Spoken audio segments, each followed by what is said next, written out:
morning everyone, it's Luke from Taffa Place Free Range here. We're going to take you guys for a bit of a wander around today. It's a very exciting time around here. We've all had the floods, which everybody knows about, so we had a few calamities out here, which is pretty normal in farming. A few floodgates give way and pigs running around everywhere and whatever.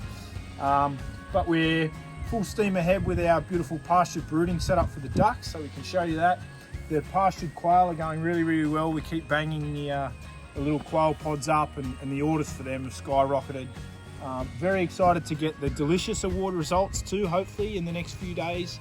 We entered our beautiful pastured quail in that, so that'll be exciting.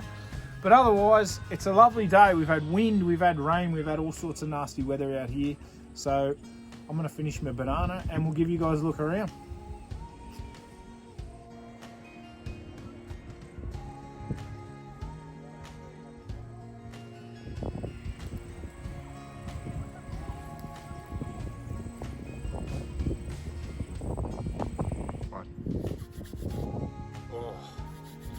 Feel the warmth. You need to use your imagination a bit, but you can see I've been in here with a skid steer and we've carved out this little, we get a fair bit of wind out here, so we've carved this out. We're going to have a beautiful fire pit here so we can all come and chill out. I'm obviously going to turf this, but I guess I'm having to dedicate a little bit of time at the moment. I'm very busy with the business, but talking your family into leaving a really beautiful lifestyle in Sydney to come and live out the back of Taralga, I guess it's super important that, you know, we go to the effort and we build things like this. We've got our beautiful new house now, which has been fantastic. We've been in here for about 8 months. And it's important that we bring a lot of the aspects from our life in Sydney out here, and having a beautiful fire pit. There's nothing better. A nice crisp night, which is what we're getting at the moment. We've had a few frosts, sitting around the fire, having a few beers. Heaps of my customers have come out and experienced this with me, and hopefully maybe you'll get to come out too one day. So we'll be sitting around here, just beautiful.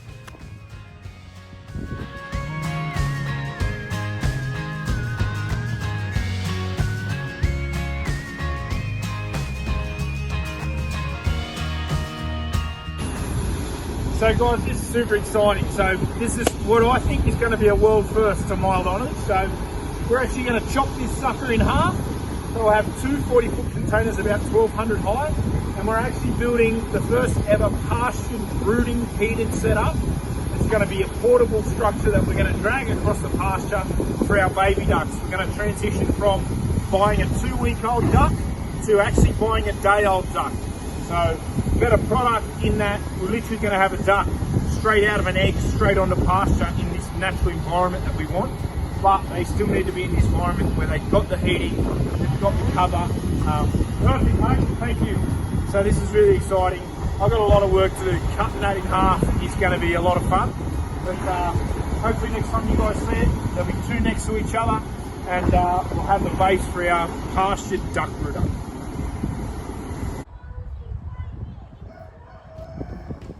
Hey guys, so you guys have seen our beautiful 40-foot container being delivered. You might wonder what the hell I'm doing with a 40-foot container. So the idea of this is, you can see, I'm not sure if you can see that line, but I've actually chopped it in half. I've almost finished chopped it in half, so it'll be 2 segments. So we need to brood 1,000 ducks a week. So we need 3 chambers internally. So the front one will be 2 chambers and the rear one will be 1 huge chamber. The front section will be heated. I have automated gas heating. I have all automated feeders and waterers. And the idea being, I can drag this thing across the pasture and brood my little baby ducks on the grass. So within 24 hours of them being hatched, they'll be on pasture, eating pasture in a fantastic setup like this that'll get dragged forward every day, similar to the quail pods.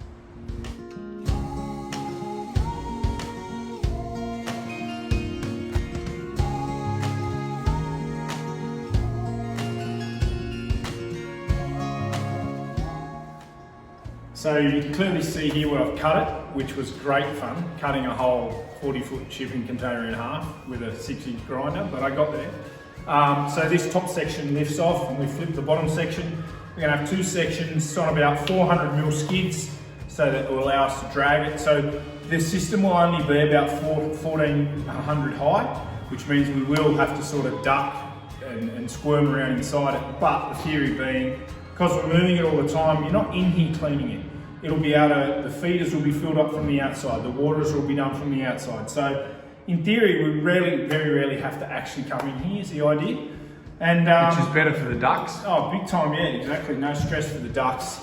And like it'll no just constantly be moving. So always on fresh pasture. And to my knowledge, it's probably a world first. I've not read or heard of anybody trying to brood on this level or this scale. So I'm hopefully, if we can work out how to do it successfully, like everything we do, we'll share this information. We're happy to share any success that we've had. So hopefully we can see stuff like this more broadly within the industry.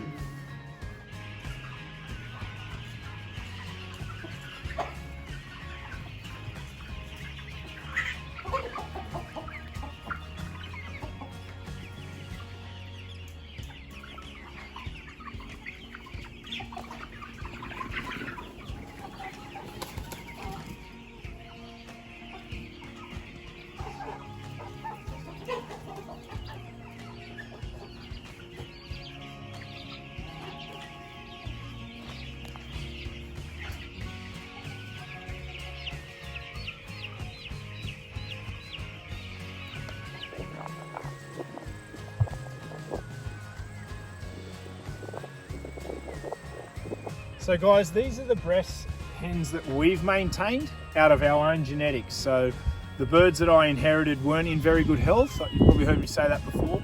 But these are the boys and the girls that I've decided to keep. So perfect breastbones, great feet, beautiful, vibrant blue legs, right back shape. Everything's got to be absolutely 100%, and then they make it into our breeding flock. So you've collected their eggs, you incubated them, and now they're going to be your breeding flock. Now they've started laying, yeah. So we've got a couple in here laying already. Got one rooster there, that's Cameron Smith. The other one's Billy Slater. I don't know where Billy is. Oh, he's down the back there. But the other thing, I guess it's a bit different.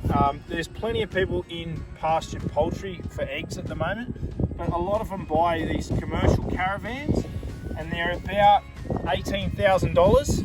So these are ones that I just do myself. These ones cost me about $800 to build. And to be honest, in my opinion, they're much better. So Chicky gets in there. When she gets the urge, she jumps up, lays her egg rolls away. They're really simple to move. They're quite light. You can see their legs there. There's some really beautiful hens in here. So this is my interpretation of my pastured egg operation. We don't actually do a lot of eggs anymore. Every egg that's hatched in here or with the other flock goes straight in the incubator. We're actually hatching them. So they're coming back up now. But these are my prize girls at the moment, and these guys have made the cut.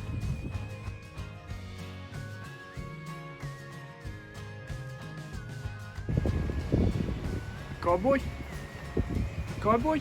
Good boy.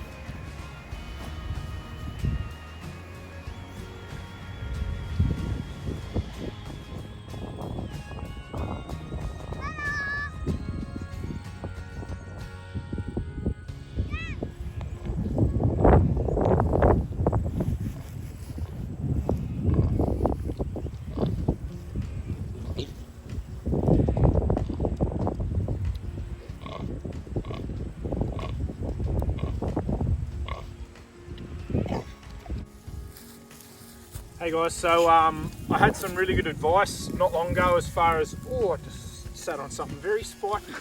As far as, I've always had different grower groups for my males and females. What I'm actually doing now is all the little pigs that are under about 30 kilos, I'm actually separating them and I'm running another paddock with them so that they've got a really good opportunity to get all the feed. They're not getting pushed around by pigs that are much bigger than them. And I'm actually already seeing it working. So this is a fantastic little paddock for these guys. You can see the pasture in here.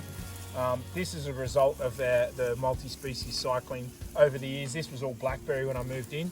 But these guys are going to put some more fertility down for me and create a little bit of disturbance. As you can see them, I mean, people look you in the eyes and tell you that pigs don't eat grass, but I'm here to tell you they do, tons and tons of it, and it's so good for them. So this is my little weaner pen now. There's 64 piggies in here, and they're absolutely flying through the feed, and they're putting on weight really quickly. And they're all very healthy, and I'm super happy with this program. Although it's more work for me to run another paddock, I think the benefit to the pigs at this age, it speaks for itself. So it's something I'm happy to continue. Oi!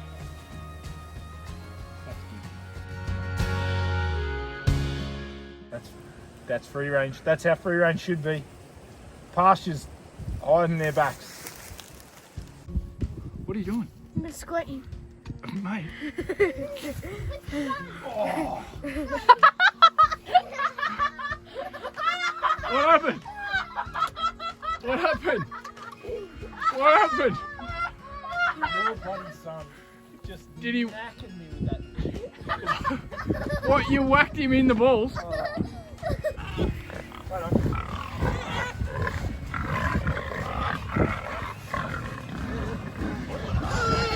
Hey guys, this is my excavation crew.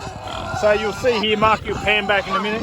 I've got all my sows and my boars, my breeding stock, they're all trained to a single wire now. So what it allows me to do is any corner of my place that's got blackberry or bracken fern or anything I want to get rid of, this is my excavation crew now. So I can put them in. This is actually a really good paddock. It just had this one corner of bracken fern and roseberry. So I just stick this wire up. I mean, it takes me half an hour to stick the wire up. Run these guys in. They get the benefits of having beautiful fresh pasture all the time. And they're going to completely eradicate all the weeds in there. So I don't have to use chemicals or bulldozers or anything like that. There's also a real hierarchy in here. They're a bit mad. They make a lot of noise. Like their owner. Fat pigs. Hey, Chili. Chili. Good girl. You looking after them? You looking after them? Yeah, good girl. Good girl. Oh!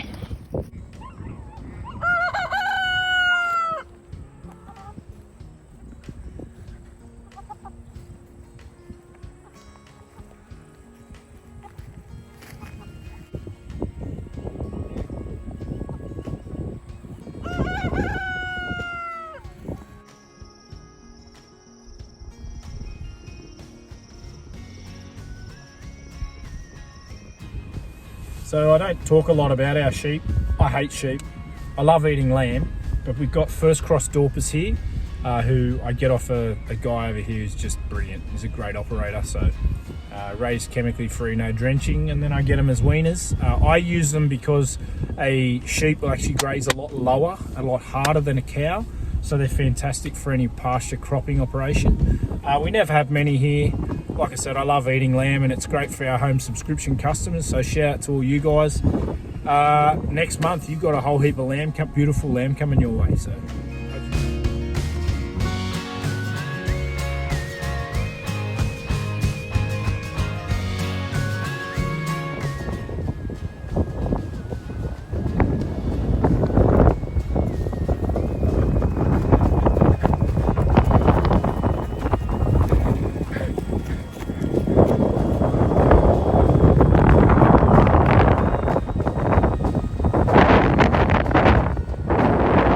Sheep are hard to film.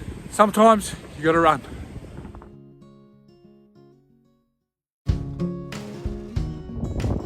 buddy, you going? You looking after them? You looking after them? Yeah. Good boy. Good boy.